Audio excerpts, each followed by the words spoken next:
Yo, ladies and gentlemen, boys and girls, children of all ages, cat, snake, chickens, duck, Nancy Pelosi, Margaret Taylor Greene, Kevin McCarthy, Raphael Warnock, all of them. Welcome to another edition of Dirty Bird Thursday, man. We live and in full effect, baby. We getting ready for this next week, man. We got the Chicago Bear coming to town. Justin Field coming home. So y'all know he finna try to come in gun blazing, but we got to put a stop to all that right there.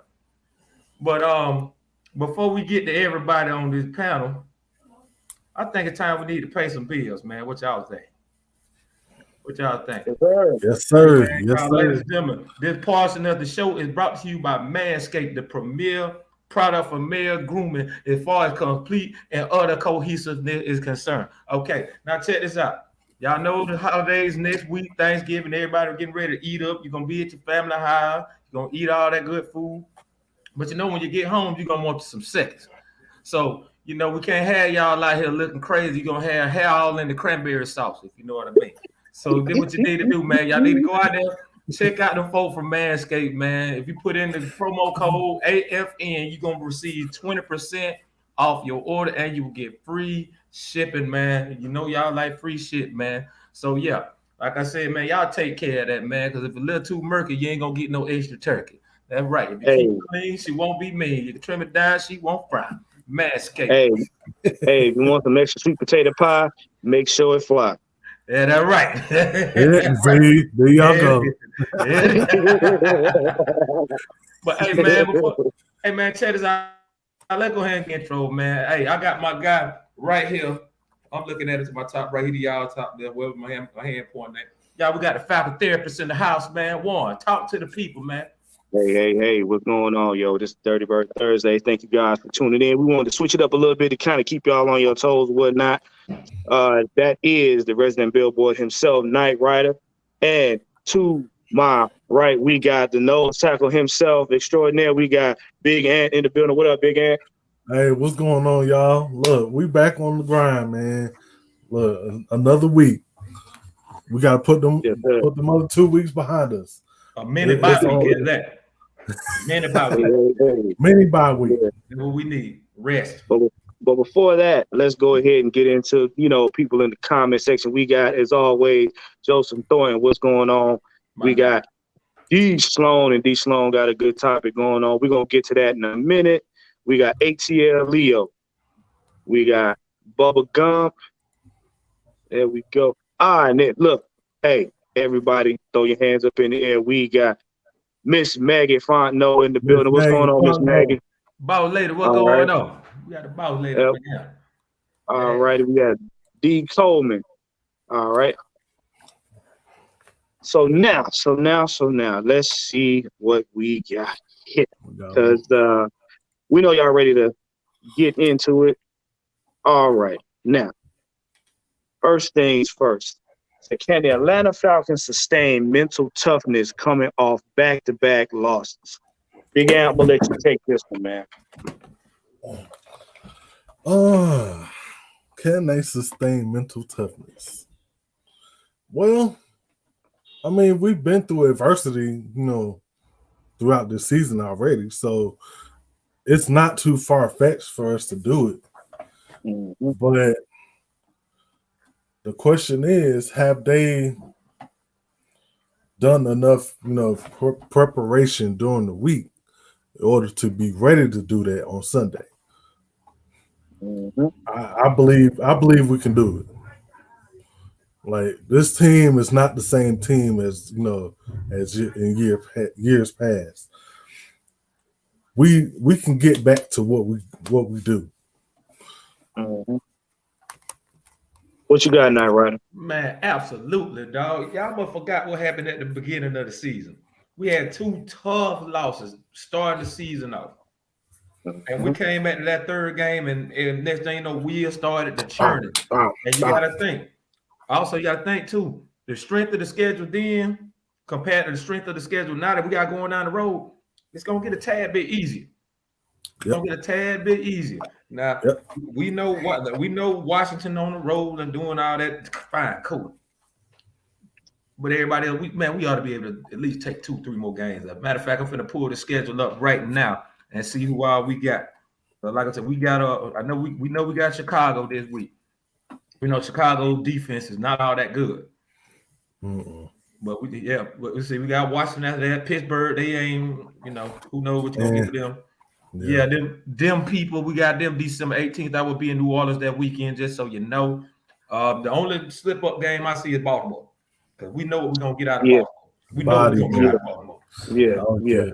Arizona and Tampa after that. So man, we should be in a good position, man, at least contend for a playoff spot. It just depends on what everybody else gonna do.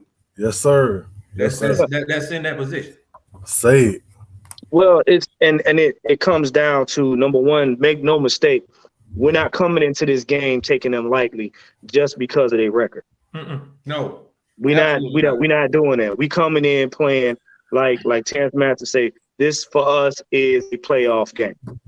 Every game to the end of the season now is a playoff game. Until we physically overcome that hill and get into the playoffs, every game is a playoff game. We got to play like this is playoffs or bust right now. We in the hunt. Yes, sir. We was in the hunt last year, and you saw how that went. Yeah, we ran against Buffalo. Yeah. Right. I got a good feeling we could get there. Like I said, if we just make simple adjustments and cut back on the mistakes and stick to what got us here. Yep. We got to stick to what got us here. But yeah, I believe we can come back because one thing we've had time to, number one, we had time to watch film on Chicago. We had time to see how they're using Justin Fields. You already know, Arthur Smith and Dean Pease had enough time to get on boards that work. Period. Had enough time to give them that work. They didn't lick their wounds, had time to rest, time to get back at it. But it's something I want to say to the effect of what we got going on because of everybody talking about our quarterback situation. And I know that's mostly the elephant in the room. Is when they spoke to Jake Matthews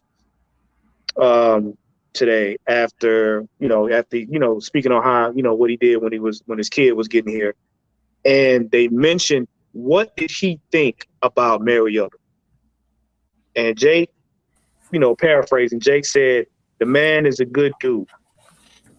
He treats his teammates well. He's a good guy. He comes in, he works hard, whatnot. And, he spoke highly of him. He spoke as though, and mind you now, he also mentioned, he said, we got to get better. He says he's got to get better himself. He said, but we also understand too, everybody makes mistakes. So I'm saying that to say this, they are behind him, regardless to what we feel like or what the media says. He has his teammates behind him. And if you've ever played a sport, having your teammates behind you carries you through them tough times. Absolutely. Facts. Facts. Oh yeah. Man. I'm so ready for Sunday, dog. I'm so ready. I'm ready for Sunday. Oh yeah. And I'm gonna be in a house full of Bears fans on Sunday while I'm watching that game. Look. We're gonna be representing out there in it. There in it. Hey. You already know, Wine. I want somebody to say something. Well, look. When we got the seats and everything, I was trying to make sure I was on the home side because I definitely don't want to be on the visitor side. That's a no. Oh yeah, man. That is a bad fan travel well. If you want to have a long game, mess around and get on the visitor side. You ain't got none of your people around you. Oh, we. And why you think I'm trying to find seats at the Saint game on the other side of the field? We ain't got time for all that. I ain't finna go to jail. Right. Too far from now. All right. So, like I said, we got our opinions out on that. But this one right here, I'm gonna let Night Rider take a look, and I know it's something that everybody wants to get get their opinion on it.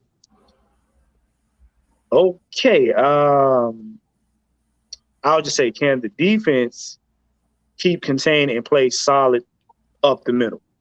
I think they can because one of their main running backs, the rookie running back they got, he on IR this week. So he was the one eating up a good chunk of their yards. Mr. Montgomery, I don't think he ain't looking too hot for this week either. So he gonna be out. So they basically got to rely on a bunch of backups. The only thing you got to worry about is Justin Fields. You can't sit there and let him come out that field on Sunday. Let him come out gun blazing like he had the OK Corral, because y'all already know. He thinking about it in the back of his mind. Like, look, this team passed on me. My own home team passed on me in the draft for a tight end. Don't think that ain't in the back of his head.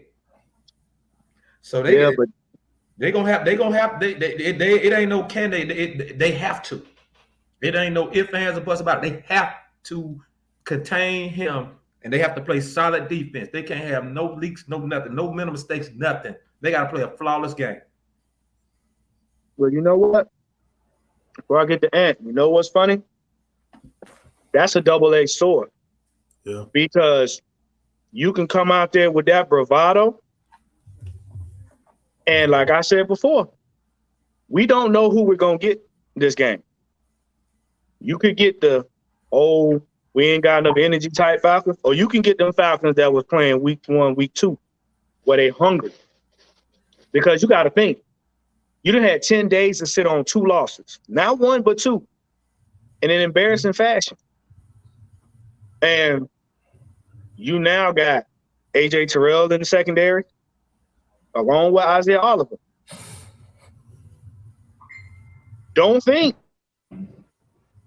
they ain't going to act a hot mess. So that's the thing why we keep telling people. We got beat because we came in with the mentality of we won this game already without thinking about the team we played. They had nothing to lose. Yeah, they got complacent. We got this. They got real complacent. Yeah. Go ahead and take it there. Don't do that. You can't do that. You cannot sleep on the NFL team. That's rule number 1. You can't do it. But can we keep contained? We're gonna have to. But look, we're gonna have to keep contained, and also, this is imperative. We're gonna have to get pressure up the middle. Make him look. We cannot let him stay stationary. That's imperative. We can't do it. You have to make him shuffle his feet. Like he starts seeing ghosts. Got to.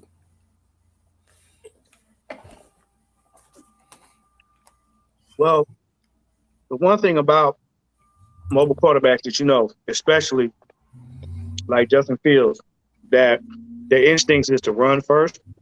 Mm-hmm. You got to control the line of scrimmage. Got to. You cannot be 5 yards off the line trying to contain a mobile quarterback but trying to blitz. Because number 1, they're gonna see it coming. Number 2, you're giving him lanes that he can run through. And I know I was watching Falcons Audible, and one thing Dave Archer was saying, he said, you can't give a quarterback like him a lane to run, especially when it's up the gut. And DJ Shockley was like, no quarterback likes to have pressure up the gut. No. Because most quarterbacks like to be able to step up into the pocket to make throws or whatever, or what have you. But in his case, you don't want him to be able to, you don't want to collapse the pocket, flush him out, and then not have any containment. Because then he'll torch you for maybe 5, 6, 7 yards. And we all know, like you said, that's like death by 1,000 paper cuts, because you slowly begin to wear the defense down. Yep. Because just like us, he runs like a running back. So now you have to account for an extra man that can rush.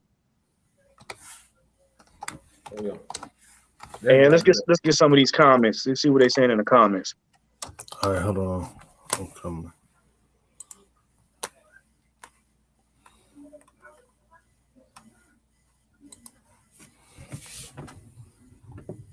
Oh yeah, that's big fact right Right. there. They run it. Yeah, got to. Yep. Absolutely. Yeah, but one thing about it, don't think he can't throw it down the field. We got to, but we got to do him like Detroit did him last week. In the fourth quarter, Yeah, Detroit had they had him in the kitchen. Yeah, they put them clamps on him. Yeah, they did that. Got to neutralize him. Well, the thing is, that's why I'm kind of glad AJ Terrell and them coming back, because you want to force them to have to throw the ball because they're more of a run team. You want to force them to have to throw the ball because you can hurry up a quarterback and disrupt him simply by rushing him. And then because you got to think, you still got people like D. Alford out there, Isaiah Oliver out there, AJ Terrell, you got dudes that can make plays or that can take, that can get intos and take it to the house. Mm-hmm. Yep. And mind you, AJ Terrell is going to be out there. He's going to be slow to go. They're going to be watching him. But you want to disrupt his rhythm. Period. Yeah. You want him being more concerned about who's coming to get him versus him being able to figure out what plays he can make. Mm-hmm. And the last thing on that defense is we have got to minimize these penalties.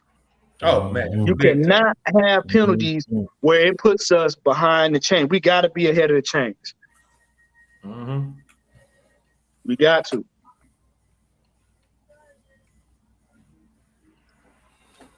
Big fact.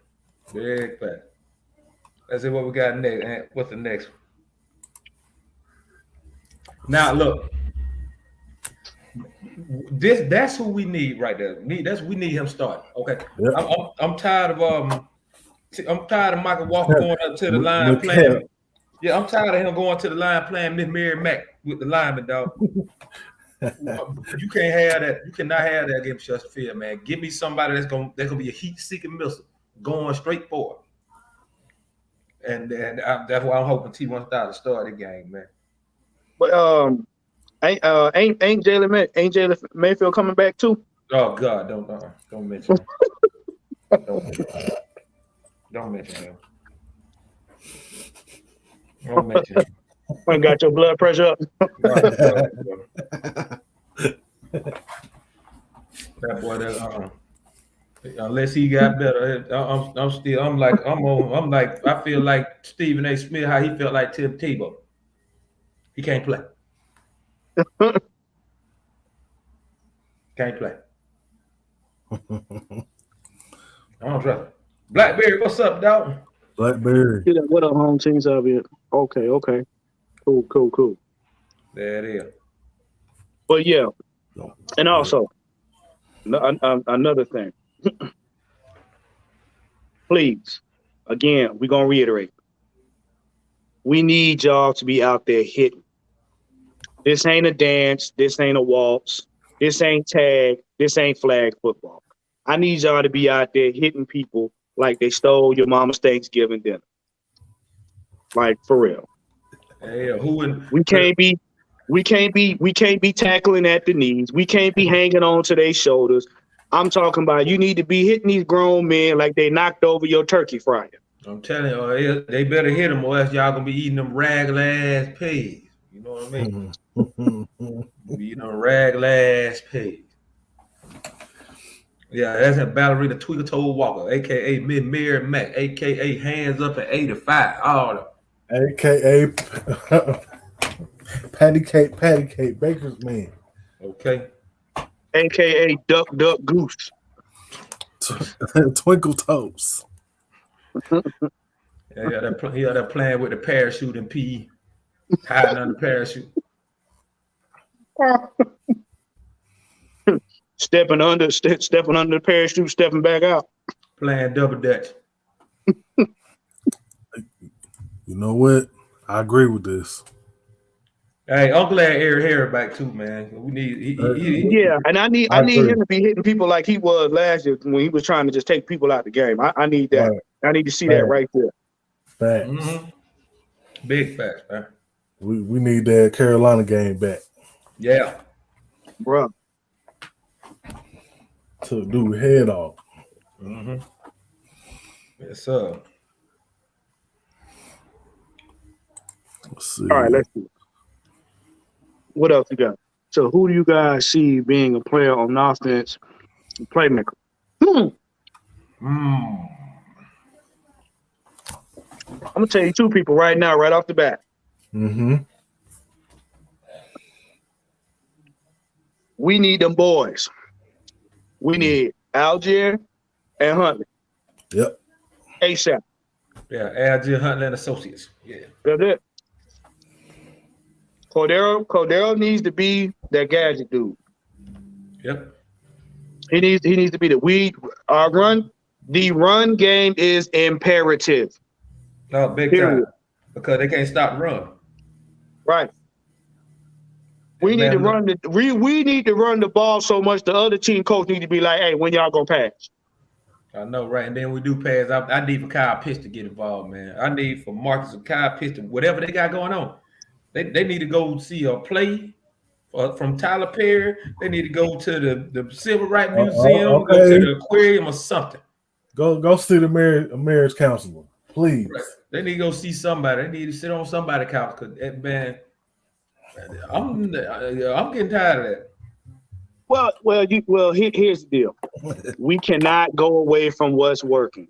You right. No. Because technically, this is going to be a run game. This is going to be one of them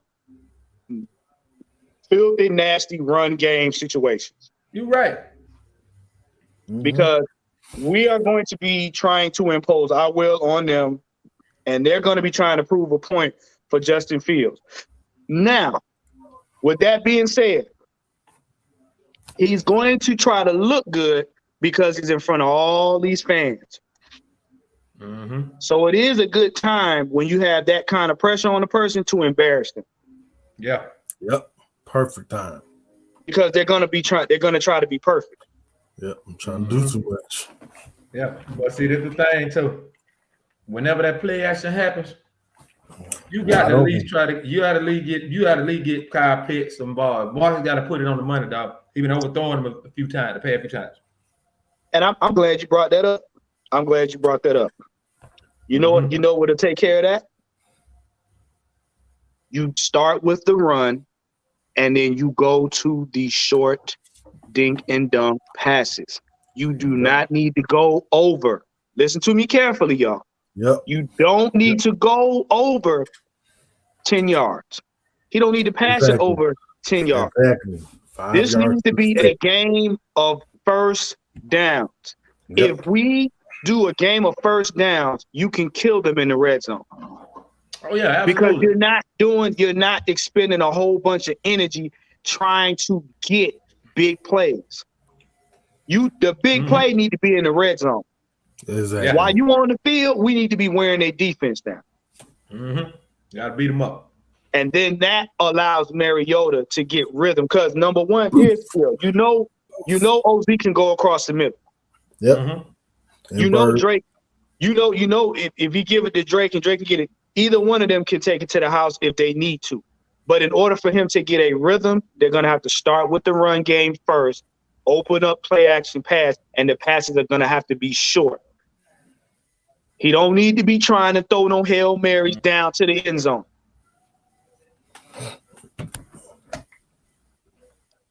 Don't be playing. Absolutely. Please don't. Marcus, he got it. He just got a tendency to force and stuff, trying to do too much. That he don't need to do that. Right. Trust your eyes. Here's the rule: if you play smart football in the beginning, you don't have to play hero ball at the end. There we go. Right.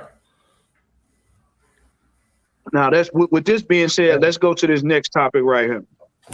It says, is a winning season based off our end record or the overall growth of the team as a whole? What you got, Aaron? The overall growth of the team as a whole. That for me. Like, do I want to go to the playoffs? Yes. Okay. Do I want a ready record? Yes. But they've already shown me last year of what they're capable of doing. and they've shown me through the first half of the season that what they're capable of doing. But can we progress from this point? That's going to be, what the end goal of the rest of the season. Can we progress and can we stick to what's working? And we might have a successful season, pretty much. Go ahead, Night Rider. Man, the way everything started off, I think a win the season is just how you progress through the season. We already got to win the season because they only picked us to win 2 games. So yeah, we already got that. Thank you. We got that. I'm still waiting on Mr. McFadden to explain himself. But it's all about how the team progress. And for the way I see everything, man, the team already went. They progressing well. They maybe about a few players. They're a few players away from being a playoff contending team. But yeah, like making a deep playoff run. They got the player. They got the roster to at least make the wild card right now. Yeah. Yep.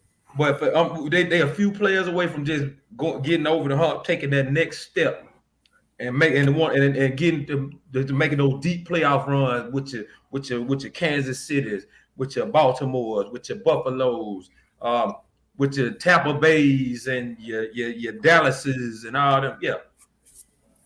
But yeah, overall though, man, I think it's a winning season. It's a winning season. We already got that. I mean, I agree. It's going to be based off growth because we've already surpassed what we were expected to do. Mm-hmm. I want us to now go and get past that milestone of getting past 7 games. Oh, yeah. Because getting that 8th game solidifies the fact that everybody has bought in and they're playing for that goal. Mm-hmm. Playoffs is nice. But you got to understand, when you get to the playoffs, it's one of those, like I said before, you can win all the games you want during the season. Once you get to the playoffs, it's a whole different animal. Oh, yeah. And it's one and done. Yes, sir. Whole new season. So I'm saying one game at a time. One game at a time, because, like I said, we see the expectations on it. Of course, they're gonna move the goalposts, which they did. Mm-hmm. Of course, but the fact that once you get to these latter games, it's gonna tell Arthur Smith, Terry Fontenot, and Dean Pease where to put the players and what players they have on the roster to keep. That's the most important part. Because if you just winning games, and you're not being tested, then you really don't know what kind of team you got. Mm-hmm. Because what they'll look at it and say, you guys got lucky. Y'all just had a lucky streak. Mm-hmm. We need to know what kind of players we got on this team so that when we make these roster maneuvers coming, at the end of the season, we have a solid reason for say, hey, yeah, we can go ahead and build the trenches. Mm-hmm. We can go ahead and build around this player. We can build around these players or whatnot and really solidify our identity. Because the worst thing in the world to do is to go into the end of the season still not knowing who we are. Absolutely. So we maybe say we need to get turnovers in this game or defense. Facts. Facts, man. Huge facts. Yeah. You get them turnovers, man. The offense capable of scoring. Yep. Turnovers. Once we get turnovers, man, we turn them turnovers into points, man. Mm-hmm. Yeah. Not just points, touchdowns. Yeah. Well, what you do is when you get those turnovers, number one, you demoralize the other team, and you're sending the message. Yep. Yes, sir. See, fortunately for us, we're playing at home. We're not playing in Chicago. Yeah. Oh man, I'm glad they ain't. Trust me. No, I know. I talk to my family in Buffalo. That snow ain't that snow in uh, Chicago, but bro, they ain't nobody's friend right now. bro. I know, New. right? 8 You know, inches in Buffalo? Are you serious? in Come an hour. Man, why the hell you think? Why the hell you think my uncle lives in Chicago and came to Albany? Bro, you don't want nothing north of Tennessee right now. No, do Nothing. sir. not. Trust me. Blackberry, my boy. Blackberry. What up, Blackberry? Oh, dang, what's happening, man? Hey man, What up? can't complain, dog. Can't complain, man. Go. Hey man, we on this topic right here, man. Go ahead and give us your benediction on this right here, man.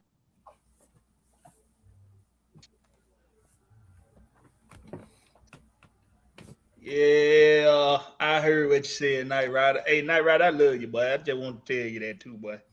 Pretty late too, man.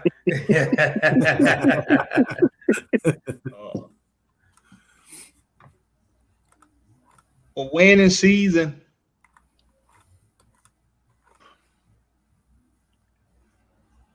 This is my opinion, but it's my opinion, but it's also like a fact. Mhm. A winning season is exactly what it sounds like, fellas. A winning record. Mhm. That's exactly what it sounds like. That's it. It's a winning record. Now, if you want to say, is our growth, do we succeed in growing by seeing those strides being taken from the season before? So if we were 7-9 last year, or what, 7-10. Mm-hmm. Yeah. If we were 7-10 last year. If we finish 7-10 again this year, that's fine. As long as we saw growth in the team, as long as we saw players develop within the organization, as long as we saw those strides being taken to become better, Right. as long as we see the difference within the team. But if we less than a 7-10 team again, then that's a letdown season. Right. You're taking a step back. You're taking a step back. And the most important reason for that is because of this. If we trust what Arthur Smith and Dean Pease want to bring to this team, if we trust the direction they want this team to go in, we have to see the progression within the team. This will be their second season. This is not their first season. Starts now. This will be their second season. So we have to see progression. Now, whether or not, we say we exceeded expectations last season with having a 7-10 record. Because let's not forget, last year was supposed to be a year 2 where we only won 3-4 games. Mm-hmm. And we it was like 4-12. Yeah, I remember that. Yep. Right. They had us win like 4 games last year, and we won 3 more games.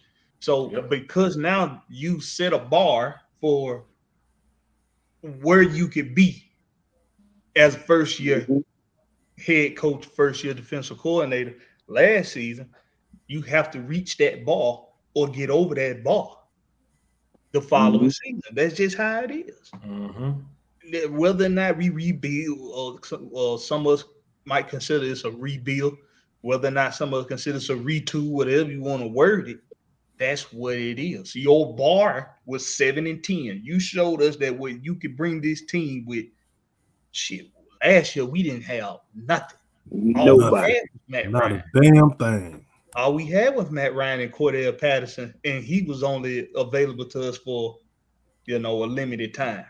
So, like a big if you can do a 7-10 season with what you had last year, this year you have to win that or more. That's just that's what a winning season is for me. Right. Like I said, because you don't want to go, you don't want to be at the end of the season still trying to figure out what you are. Exactly. You know what I'm saying? Because ending the season not knowing what you are means that you won't make an effective draft. we won't get to the areas that need fixing because we'll be too busy trying to fix the areas that just need to be developed.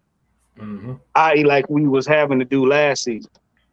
And we all know that one of the two areas that really need our attention right now is them trenches. Absolutely. They need trenches. Because if we get them trenches right, if we get them trenches right, and we come out of this season being as a run first team and sticking to that instead of trying to be what everybody wants us to be, now you got a recipe for us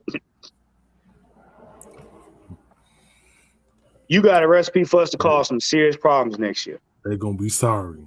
Right, because now you give them an opportunity to pay the players that they need to pay to keep, and then you can build off of that. You have a foundation that you can build off of. Mm-hmm. There we go. Let me respond to this statement, Mucho. You know we love you, boy. Hey, you one of the loyal compadres. Yes, Mucho. sir. But Mucho said he honestly wants us to know when we all go to the game on Sunday. If there were more Falcons fans or Justin Fields fans, it's his homecoming. I want to ask everybody, the panel, the chat. I want to ask all y'all a serious question, bro. I want to ask y'all a serious question. Okay. Why is this a Justin Fields home? Why? I know where you're going with this. Why? Not to me. I know where Why you're is going with it this. a Justin Fields homecoming? Last time I checked, y'all don't mind my baby. She going through some up there. But y'all, it's a Justin Field homecoming for everybody in Kennesaw. Okay. So everybody up I-575. That's who's looking for Justin Fields. Pretty much. Okay. Everybody up 75, yeah. Everybody up that damn. Everybody living in that damn mountain up there. Everybody that's fishing in Lake Altoona right now. It's the homecoming for them. He went to the University of Georgia, y'all, but he did not.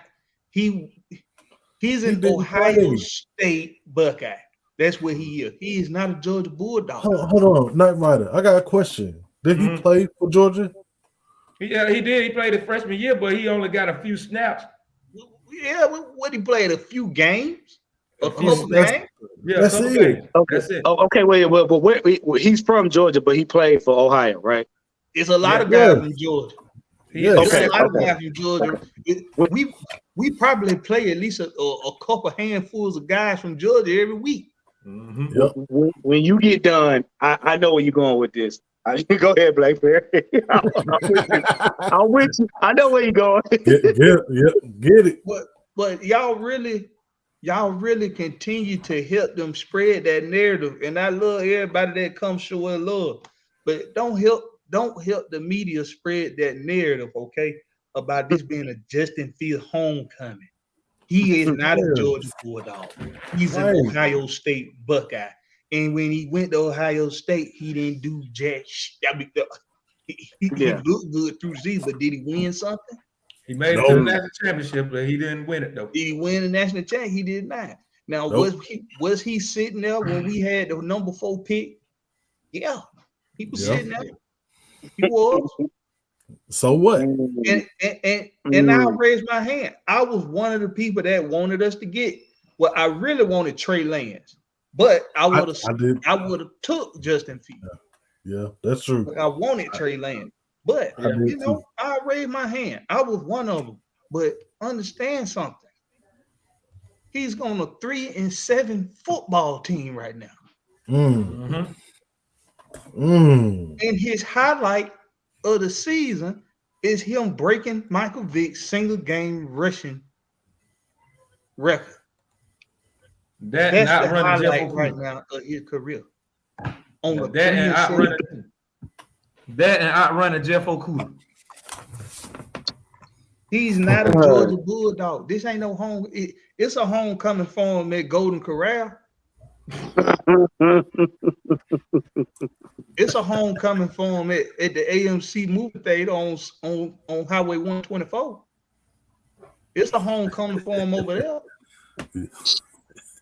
But him coming to the Georgia Dome, y'all know he didn't never play in the Georgia. Did he play? He didn't play in the Georgia Dome. He never played in the Georgia. He did not. Mercedes-Benz Stadium. Nope. He didn't play in the Mercedes-Benz. What's that homecoming that go to crab? Boy. So how is this a Justin Fields homecoming? Why is this a headline? Why are we supposed to be afraid of 3-7 Justin Fields and Chicago Bears? Because I'm gonna tell you why. If I can interject, I'm gonna tell you why. Because he's from Kennesaw.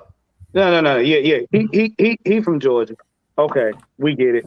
We can't take that away from geographical location. That's no issue. Not Atlanta. Yeah. I said Georgia. Notice what I said. I said Georgia. Okay. With that being said, because a lot of y'all got that confused, but I digress.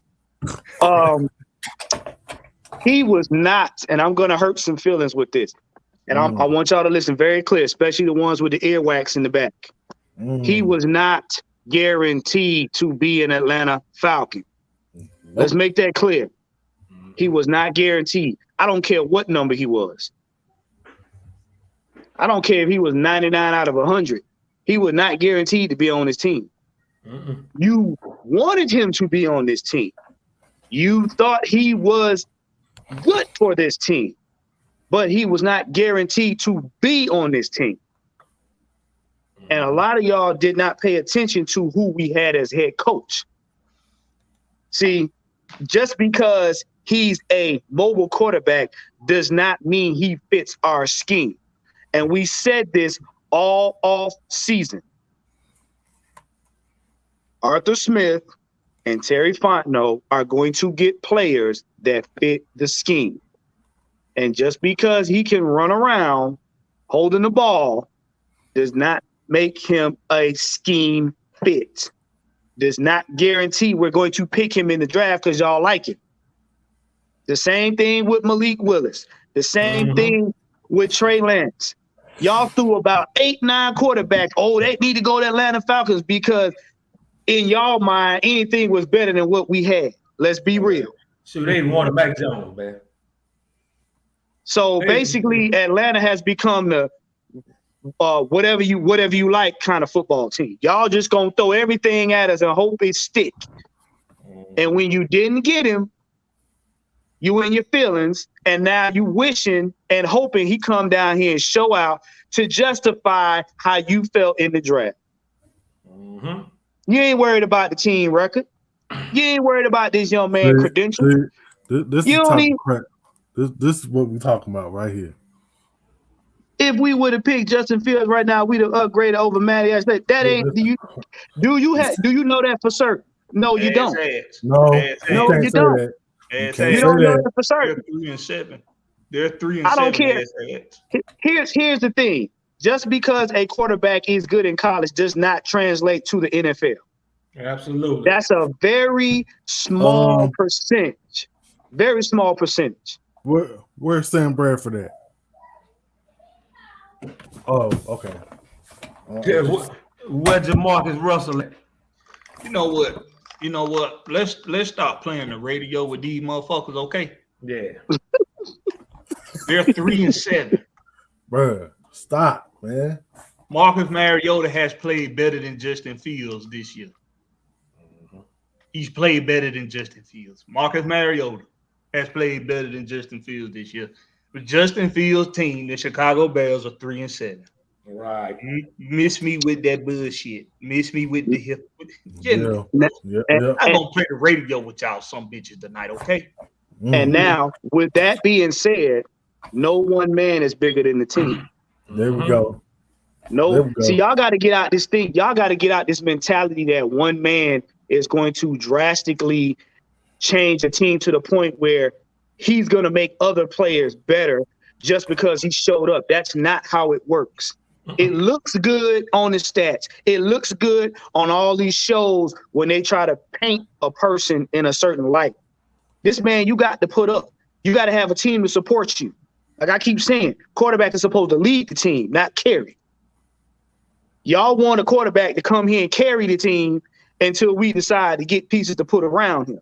And because it ain't what y'all like, because y'all listening to the hype instead of looking at the team as a whole and what is needed, what kind of scheme they got, who's coaching it, what kind of identity they're putting out.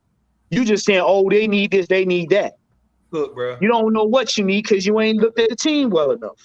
They're 3-7. That's all you gotta say, Blackberry. 3-7. That's all you gotta say. Numbers don't lie. And Justin Fields ain't carrying shit because even with him breaking a damn record, they still lost. I know, right? Miss me with the bullshit. Yeah, miss me with that bullshit too. Because quarterbacks, they can't. If a quarterback do carry a team, it with his arm.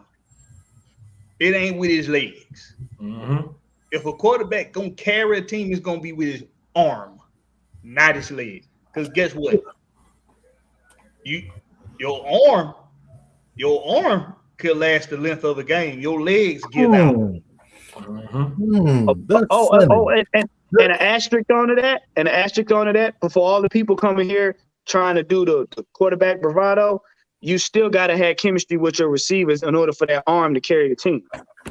You gotta have chemistry with the tight ends in order for that arm to carry the team. Just saying. Hold on. He don't go to himself. Mad Mike had, talked about this, I think last night. How many playoff wins did Michael Vick win? I'm just curious because he was also a running quarterback that really didn't trust his receivers and didn't study. And y'all remember the Falcons Wildcat offense. I'm just saying. Y'all remember the Falcons Wildcat offense. Just saying. Those who lived through those years remember that. That was the same offense y'all complained about when Vic was on the team. You love him, but at that point in time, I heard so many Falcons fans talking about how they wish the Falcons would stop running to the left. All Vic gonna do is run to the left. All they do is that Wildcat play. DVD. Let's not forget. Y'all gave him the business too. No matter how excited you were. Sure did. Let's go ahead and jump into this next topic right here. Is Arthur Smith's reaction at press conferences hinting at a change? And go ahead.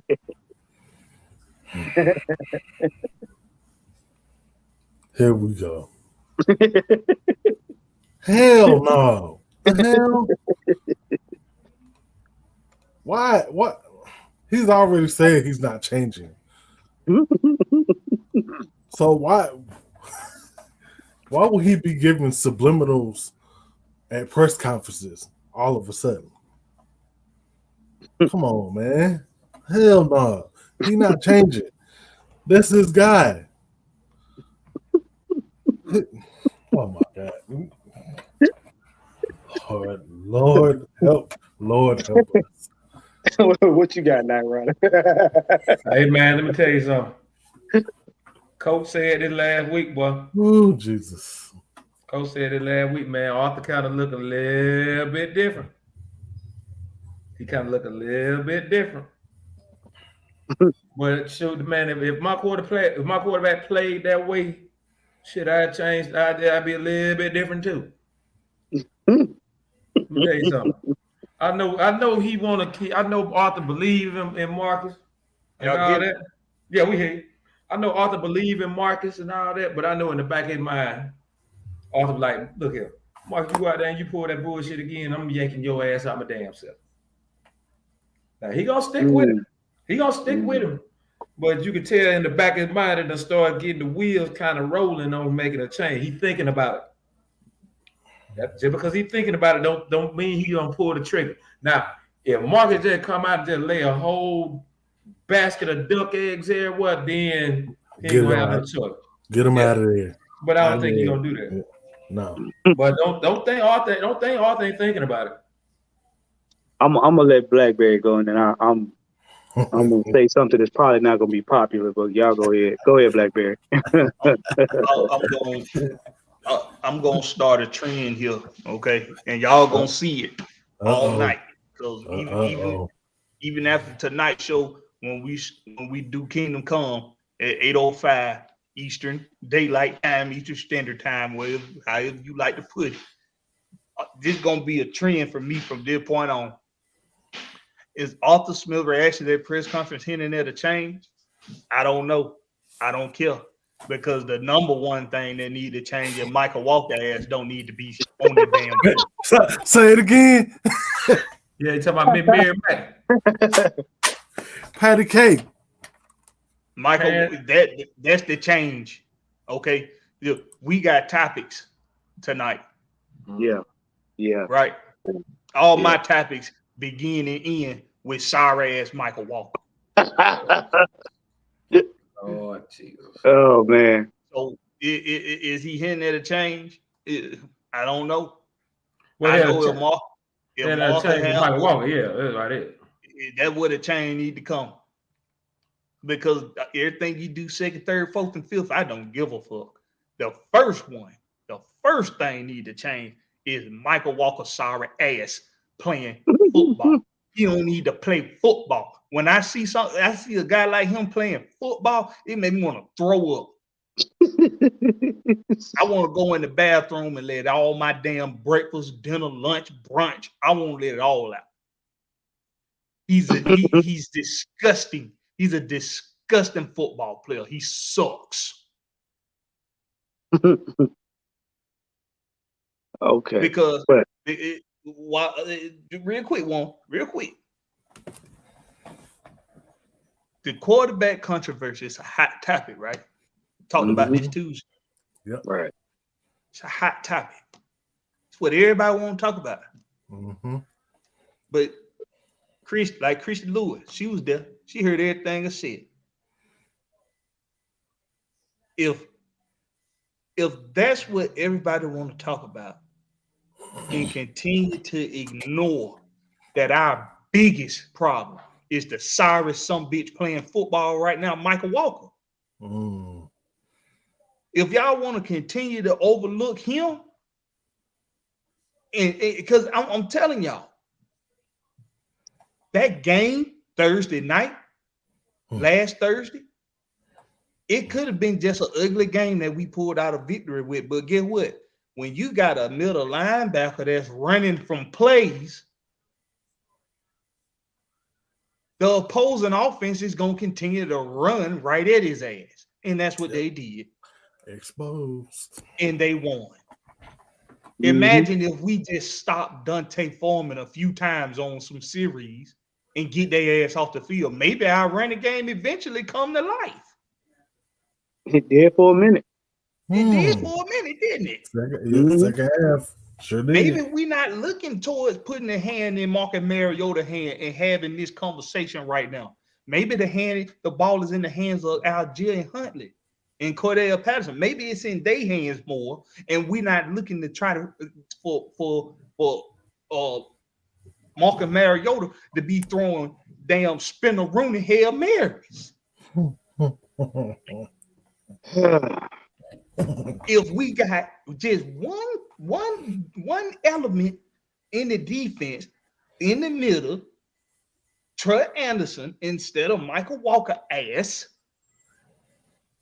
making some stops on third downs, on second downs, maybe the ball don't have to be in Marcus' hand late in the game for him to pull that crazy shit he was trying to pull. Y'all think about that? Of course not. Marcus Mariota ain't our problem. That's sorry some bitch number 3 years. Until y'all get that uphill and y'all want to keep carrying on with this damn Marcus Mariota, Desmond Riddle bullshit. Michael Walker is a poison to this team. Mm-hmm. Y'all think I'm making this shit up. He ran from plays. He literally got the hell out the way on defense. He got out the way. numerous times. He didn't get in the way. He got out the way. But y'all want to keep going on about this shit with Marcus and Desmond. Michael Walker he's the worst some bitch playing football right now. He's terrible. I ain't gonna start, Ren. My bad one. No, that's all right. What I'm gonna say is this: I can't disagree with that because he did duck goose in the fourth quarter. You can go look for it. You can go see it for yourself. I ain't got to do that. But what I'm gonna say is this: Arthur Smith's reaction at press conference was a coach that had time to sit down and have a reality check about the goings on his team. And a lot of y'all gonna disagree with me because y'all gonna say, well, he ain't do nothing but make excuses for such and such. It's bigger than Mariota. No. It's bigger than Mariota. Mariota's a scapegoat. Yep. Because with all three phases, tired or not, playing terrible, you got to sit down and look at your team as a whole and think, what have we gotten away from what got us here? That's the kind of look he had on his face as I had to sit down and I had to be chin checked by film. Because one of the biggest aspects of our season was our run game. Now, granted, we ain't going to be able to just run it down everybody's throat directly. There's going to be some games where we got to get our mojo going. There's going to be some games where we're not going to always get everything, or we're not going to come out the gate just smashing people in the mouth. But Blackberry hints on a good portion of what I'm saying. You got to have your linebacking core, your defense. When it's time for them to play, they have to play. They have to want to play. They got to have that hunger. They got to have that edge. They need to be out there hitting people, tackling, making a statement. Because if you notice, one phase of the game can ignite another phase, especially if it's slow and go. And if you can put up all the points on the board you want, but if you cannot stop the other team from scoring, 9 times out of 10, you don't win the game. Don't matter. Go ahead, Blackberry. Oh, Ant, Big Ant. They don't call you Big Ant just because you a big guy, right? I mean, that ain't the only reason why they call you Big Ant. Right? No, you established a reputation. You established a reputation out there on that field, right, Big Ant? I mean, you right? Am I right? Oh, I know where you're going with this. They see Big Ant out there on plays, and they say that Big Ant over there. That big, he like that contact. That's big physical over there. Watch big him. Nasty. That's big nasty over there. Watch him. Yeah. He ain't named Big Run. He ain't named Big Duck. He ain't named Big Slide and Big Cupid Shuffle. That ain't his name. His name ain't. No, he ain't named Big Twirl. He ain't gonna twirl around on you. Slide to the left. Slide to the right. Crisscross. Big, let's go. Hey, when you see a football player, when you see a defensive guy, when on your team now, he behind you. Let's say you playing that 0 and that or that 1, and you know you got somebody behind you that's softer than Angel Soft. He's softer than Sean Matisha. He Cottonelle. He Snuggle. You know what, Blackberry? What you want to do to a guy like that playing behind you already know. If I know, see, this is what pisses me off about Michael Walker. I've talked about this in the last show last week. What pisses me off is he was on this team last year, and you still playing like this. You had a whole year, a whole fucking year to get this defense down. And you playing like that. You playing like that, man. Michael Walker got me upset. Got his man upset. Bruh, look, me and him gonna have to squabble.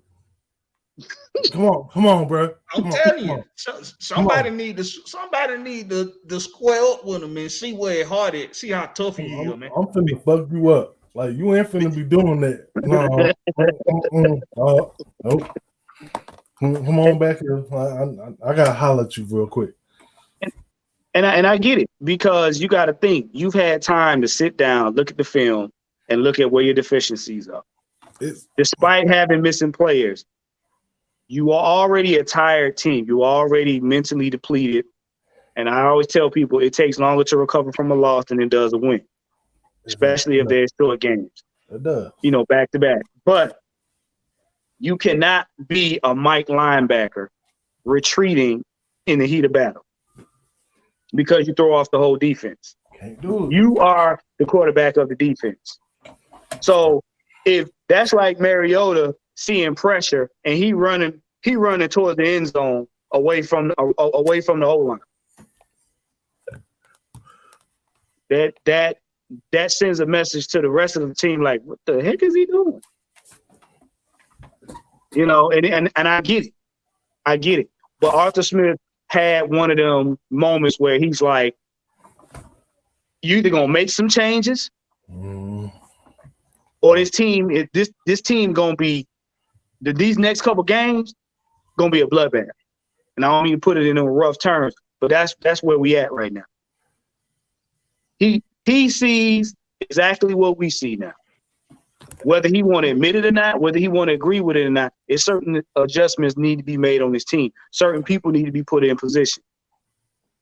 Because if you want to win games, you got to have heart. Tired or not. Look. Michael Walker's position needed to be in the unemployment line. Bruh, for real. I don't want to see that guy in a Falcon uniform. Let me teach y'all something, bro. Everybody in the comment section, whatever. When one player is out of position, just one, that messes up the whole defense. Mm-hmm. Not just up front, not just in the linebackers, not just in the secondary. Everybody is now exposable. Chaos. Everybody's exposable. It's chaos now. Think about that. Think about what Ant's saying, y'all. Michael Walker is making a lot of other players on that defense look bad because he is terrible. Terrible. Think about that. We sitting here doing it. This is something we do now, and it's warranted. But this is what we doing every week. We trying to figure out why the pressure can't get there. Why the pressure is close to getting there, but they just don't seem to get there. Well, because Michael Walker giving up all that damn space in the middle. He can't stick to no damn body. He don't even know what plays being developed on the offense. Does he do film? It don't look like it. If he does, he don't understand. Sure the hell don't. Film. Man, Michael Walker about as sticky as wet tape. Yeah. You supposed to be playing on the line. You 5 yards back. Well, here's the deal. What throws the defense off, and I say this about Dahlman on offense, is that when your DPs design the defense to where each player knows the other man's assignment, but being a Mike linebacker, being the leader, knowing coverages, if you're off, it's very few linebackers that can they have to do their job and they cover for you. Mm-hmm. So if you're the one telling them what they need to do because of what you see and you don't do your job, now they can't do their job effectively, and then they're going to try to cover for you, which leaves a lane open, which creates another gap, which causes blown coverages. You know what I'm saying? Because their job is to control the line of scrimmage so that nobody gets behind them. Once somebody gets behind them, be it a pass or be it a run play, now your secondary's got to compensate for that.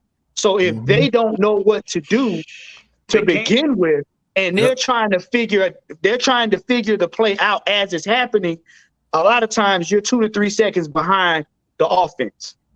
Yep. Because this the difference between defense in football and defense in basketball. In basketball, you can have somebody on the defensive end that can kind of pick up some slack from somebody else that's not really good on defense. Mm-hmm. In football, all 11 men are responsible for their singular job. If that one man is failing miserably at his job, there's nobody to help him out. There's nobody to help him. Nobody. No. Everybody else, especially not the one. Say it again, boy. Especially not the some bitch that's calling the damn plays. Like I made a point. Like I made a point earlier when we were talking about how Mariota looked, and I was saying that whole game, that whole Panthers game, Dahlman was snapping the ball low. And I said, if you look at it, when you snap the ball incorrectly, you throw the quarterback's timing off.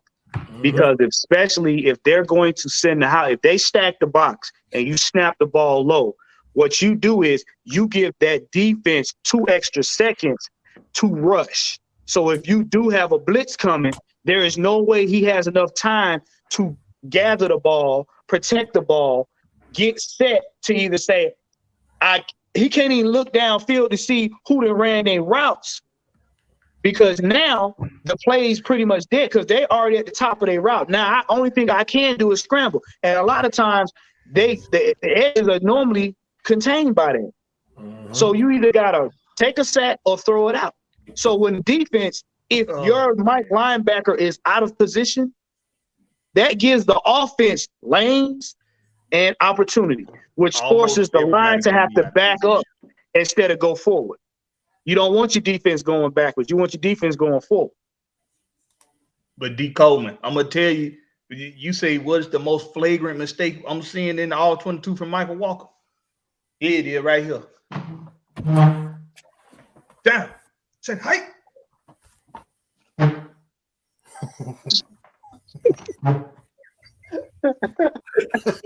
He did the tuck and roll.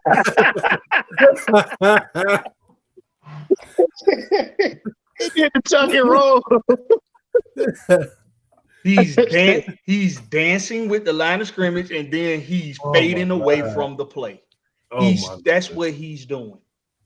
Think I'm lying? Go back and look. Especially this past Thursday night. Especially the last Thursday night. He did it all game long. All game long. It almost like somebody said earlier, almost like he been paid off to just not play. It's like somebody paid him to throw games or something. He did this. Once they snapped the ball, he did this. Instead of knowing where to go, he did this. And then when they ran the ball to the outside, he did this behind the line. He was high-fiving each other's back. Literally, he was high-fiving the back. So I get where Blackberry coming from. But let's go ahead and jump into this next topic, because this next topic right here should kind of like shed a little bit of light, make everybody feel better. But we got Falcons linebacker Lorenzo Carter developing confidence, says coach. Night Rider, what you got on that? Man, we need somebody to develop some confidence. We know Lorenzo Carter ain't gonna sit up there and just play patty cake with your ass. Now we ain't gonna do that Michael Walker shit. All that do the hokey pokey and turn yourself around. So gonna go get you. He gonna go get you. And I'm loving that too, man. I hope it just translates into something greater, so we can go ahead and just solidify that line, solidify his spot. Because like I said, he playing for a position himself, and I'm really hoping he bounce back on his feet with the Falcons though. We need somebody like him. Yeah, we do. What you got, Big Ant? You know what? I've been a Zoe fan since he played at Georgia. Yeah. His length and it pays dividends on this defense. And now he's gaining confidence because he's been, kind of, I don't want to say out of it, but he hasn't been himself, these last couple of years with New York. Now he's starting to gain some ground in this defense, and that's scary. Yeah. Because once he gets it, like fully gets it, everybody better watch out. He could wreck a whole offense by himself. Mm-hmm. Yeah. What you got, Blackberry? Yeah. He looked like he's gained a lot of confidence, man. Like Big Ann said, I've been a fan of him ever since he played at Georgia too, man. And I'm wondering something. I'm wondering if maybe he just plays better in good weather because it's cold in New Jersey. Hey. New Jersey got some hot. They got some hot moments out the year, but it's really only like a couple months, and then they be cold all over again. So it's a brick out there. I wonder if I wonder if it's that it's a weather thing for him, man. But I hope it's not, because if it is, he need to learn how to play in any weather. But he's definitely showing a lot of the potential that he had coming out of college, coming out of Georgia, and like his length, like Ant said, and he has a motor. His motor is impressive. He can go from bell to bell, man. He really can. I see him with that same motor in the fourth quarter that you do in the first quarter, and that's important too. That's very important. Very important. Yeah. I like him because he plays like a man possessed, and he don't fear nobody. He get on that field, and the first thing he's like, anybody can get it. If you playing opposite of me, you can get it. Period. And that's what you need, because those plays that he made, he will sacrifice himself for his team to make sure that we get the win. He gonna sacrifice himself to make sure that that play is made. And with anytime a player that's already a mauler, anytime he gets confidence, he becomes a monster easily. So yeah, I'm loving the young man's development.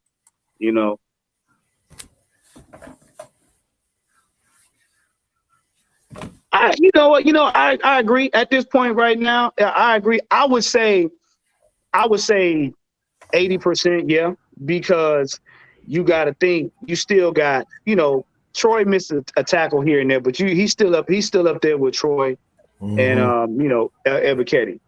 You know what I'm saying? He's still up there with them boys, because they right. Well, Rashad Evans too, because when they out there, they wreck shop.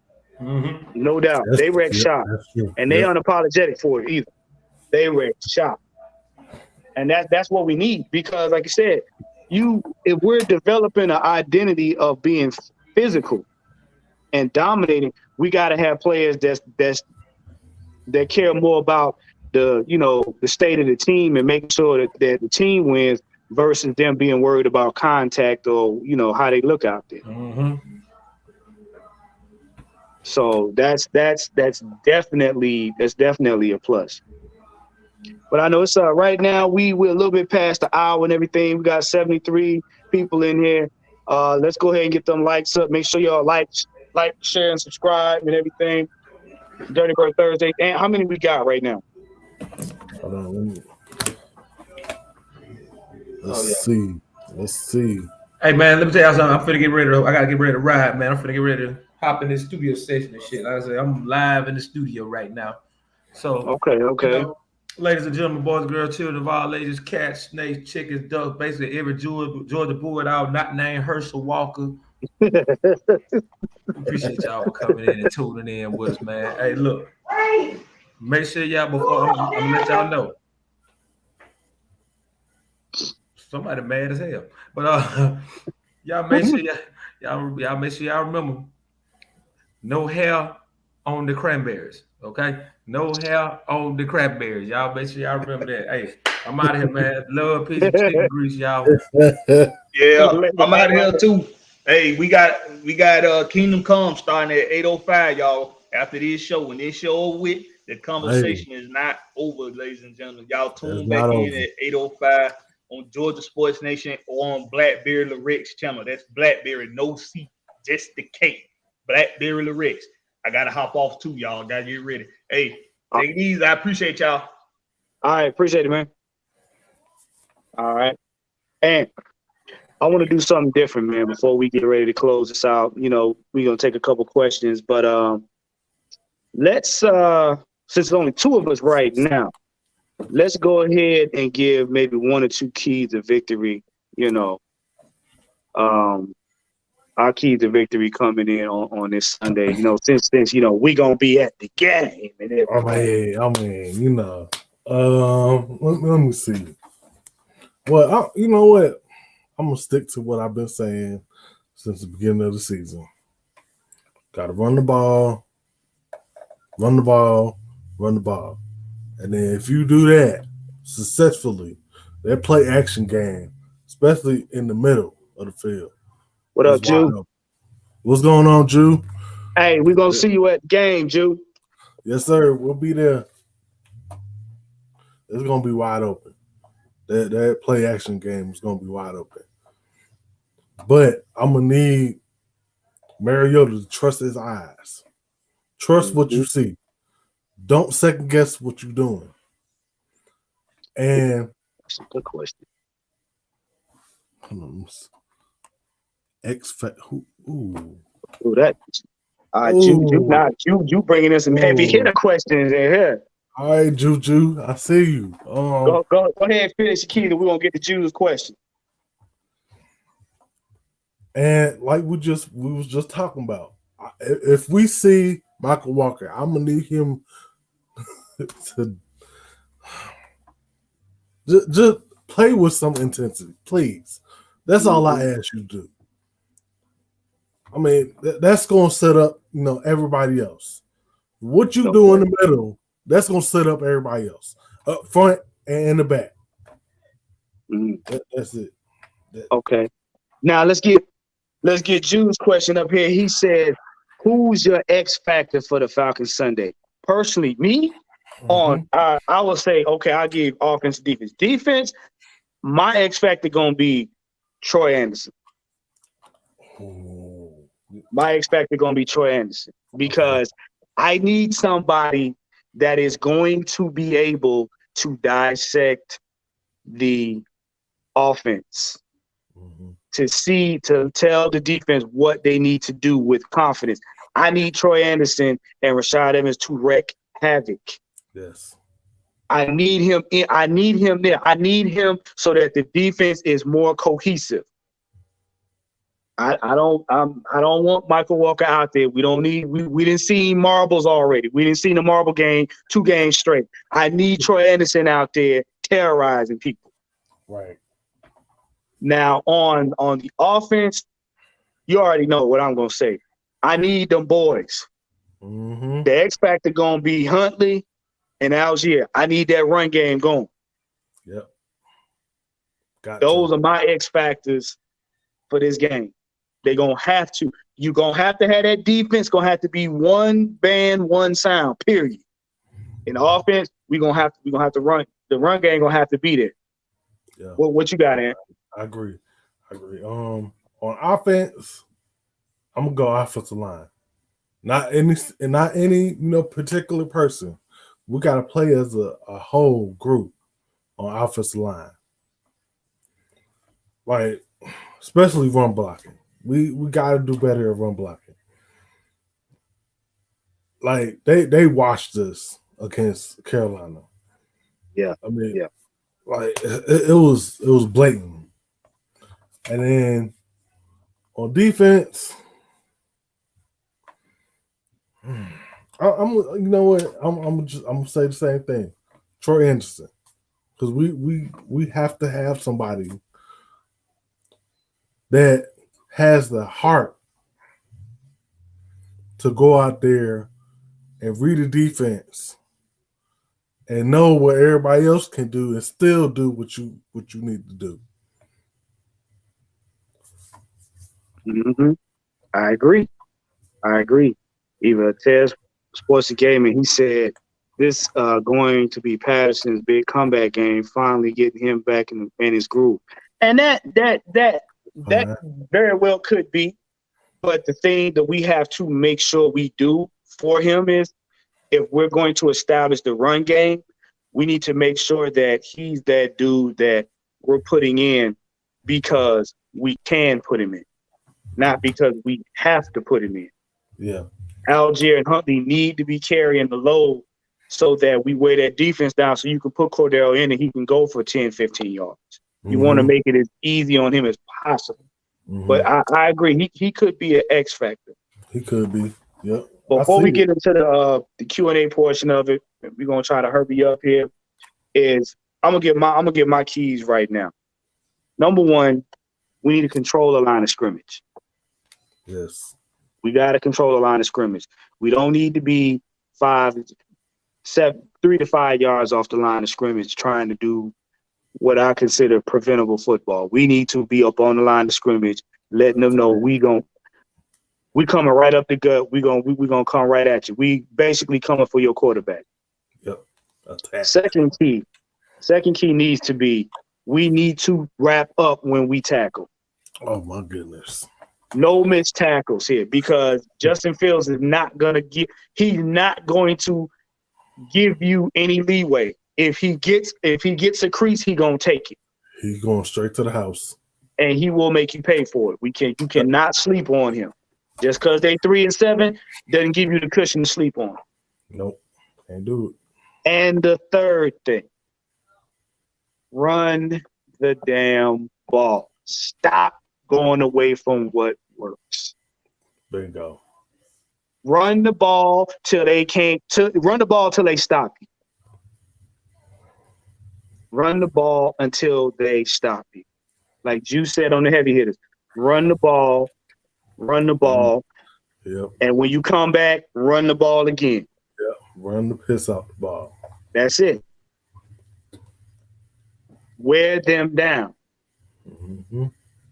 Now, for all of those thinking about in the passing game, this is what I say to that. And this is the extra key.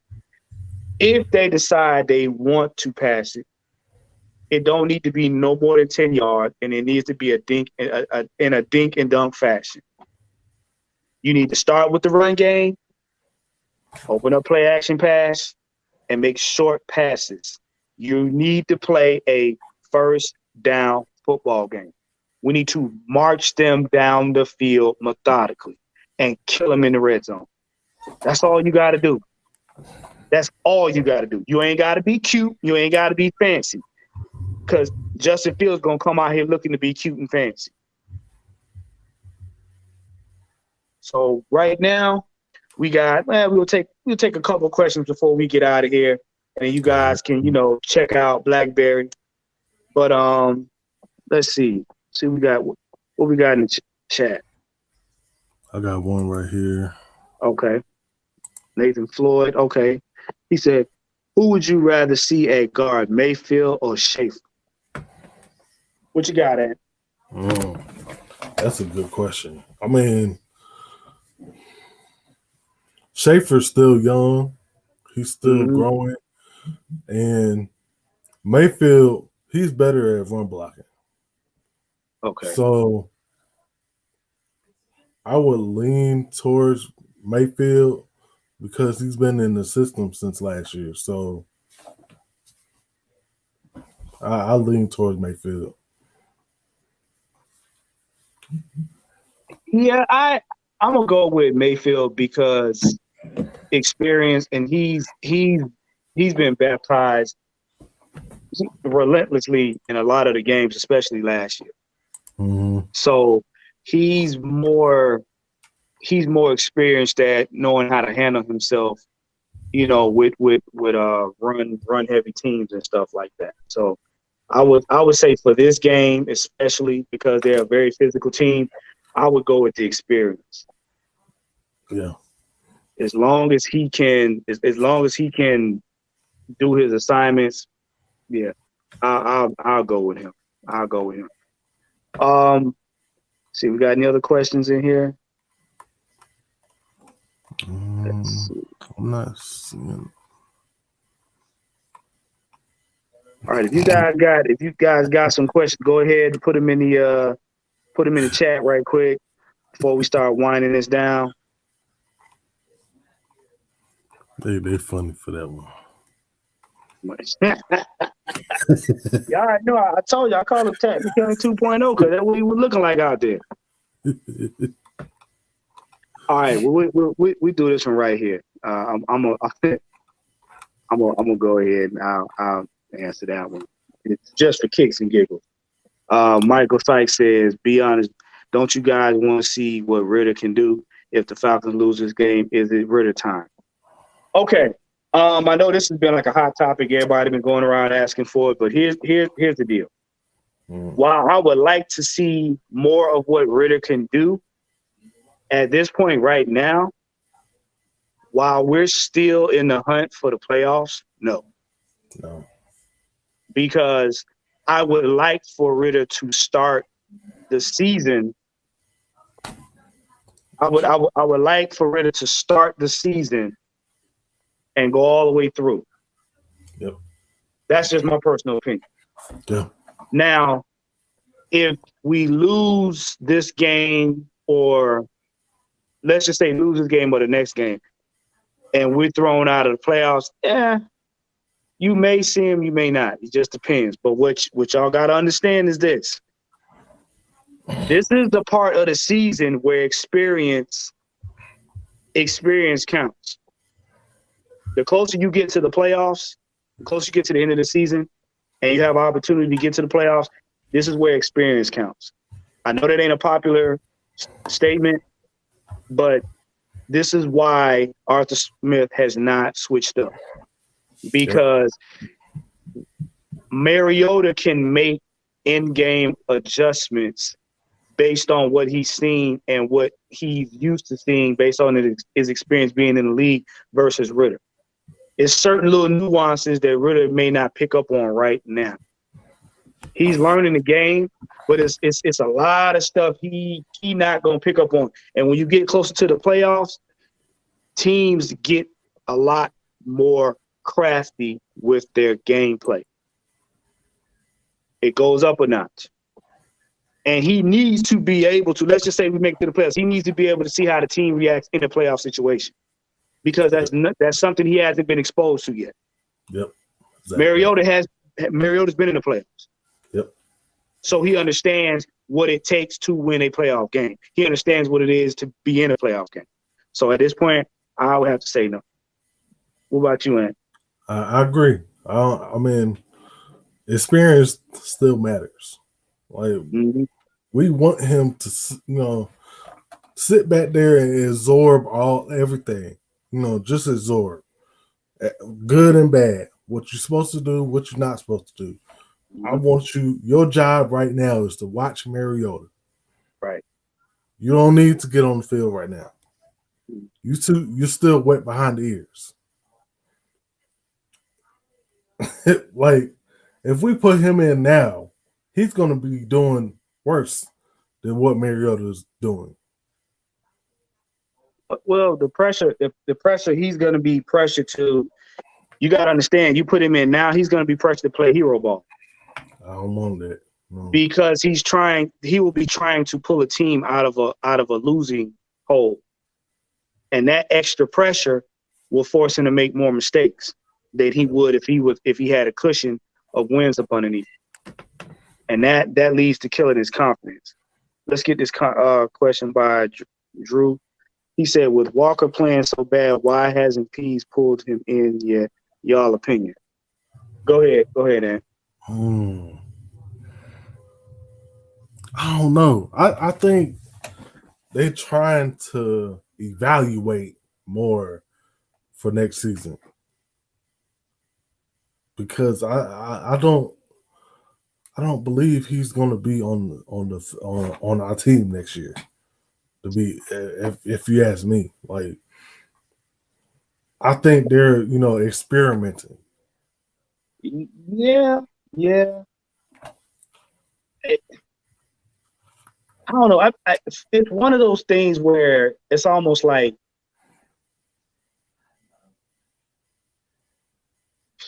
how can I put it? It's almost like, okay, we know what you can do when you're good, but we're trying to wait around to see when you gonna wake up, kind of thing. Mm. You know what I'm saying?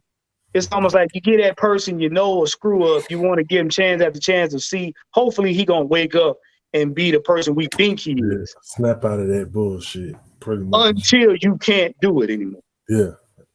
But we don't have the luxury of 10 and 11 games ahead of us to be giving somebody that leeway. Right.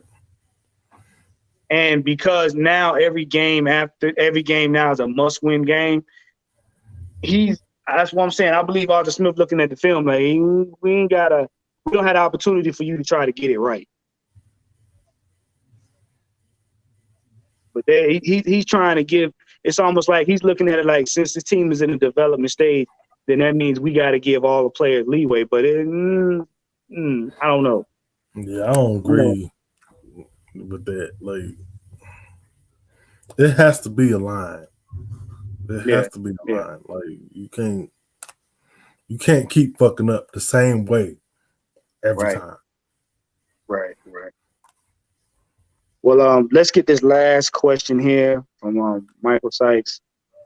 He says, if the Falcons lose, are they basically out of it, right? Pretty. It'll be minuscule. Because if we win, we tie with Tampa. Yeah. Which puts us close to 500. Mm-hmm. So we would, I believe we would have to lose 2 more games. I mean, correct me if I'm wrong. I think we'd have to lose this game and the next game, at minimum this game. But I think it's 2 because we're in second place in the division. So I think we would have to fall to like 3rd place. Yeah, because I think the second place in the division, I believe they get a playoff. Yeah. So you fight for a wild card spot. Yeah, I think you'll have to lose 2, but I would say that if we lose this week, then it's going to drop us down. Like, I think they had us like at 7 point something percentage to make the playoffs. It's going to drop us down to like at least below 5. We would have. I think if it's one game, we would have to lose, and then I think either the Saints or one of them would have to win. I think the Saints, not the Saints, but I think the Panthers would have to win a game to be ahead of us. So I think we would have to drop down into 3rd place. And I think that will probably take us out. Yeah. So as long as we can tie it back up as long as we tie for 1st place, we can go as far as necessary. That's why we say every game now is a must win. Now, if Tampa loses, that gives us some cushion. Yeah. Then that'll put us in 1st. That'll put us in 1st, yeah.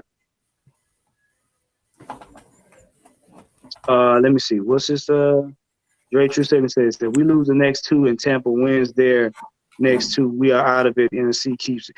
Yeah, I believe so. At that point, yeah. Yeah, pretty much. So yeah, we need to win this game. We really do.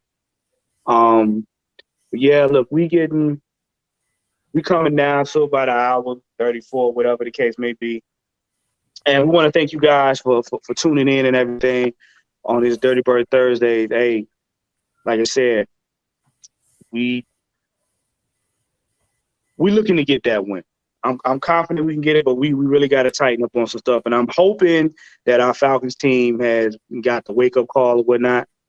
Like I said, we gonna. So look, Sunday we are going to be in the building. So you may see Magnus and a couple other people that'll be, Magnus and Coach will probably be doing, regulators on Sunday. So you'll probably see it too, because we'll probably be doing some live videos from the game and whatnot. But hey, right after us, make sure y'all head over to see Blackberry. They got some good information going on over there. But we want to thank you guys for tuning in once again. So before we get up out of here, and tell them where they can find you at, man. Y'all could hit me up on Twitter, Instagram, and Facebook. Mr. Jackson 19868 at gmail.com. If y'all have any questions, concerns, y'all look, you can hit me up. Y'all want to just talk? Hey, I'm an open book, man. All right. Hey, and everybody, look, like I said, thanks again for tuning in on 30 Bird Thursdays. I'm the Falcons Therapist. You can catch me on Twitter at Falcons Therapist and on IG and TikTok at Elegance Wellness Massage. Listen, man, we want to thank you guys for tuning in. Make sure you guys go on over there and check out Blackberry. Like you said, no C, just a K. Yes, and, hey, as we always say, listen, thank you for tuning in for the home team. We'll see y'all next time. We out of here.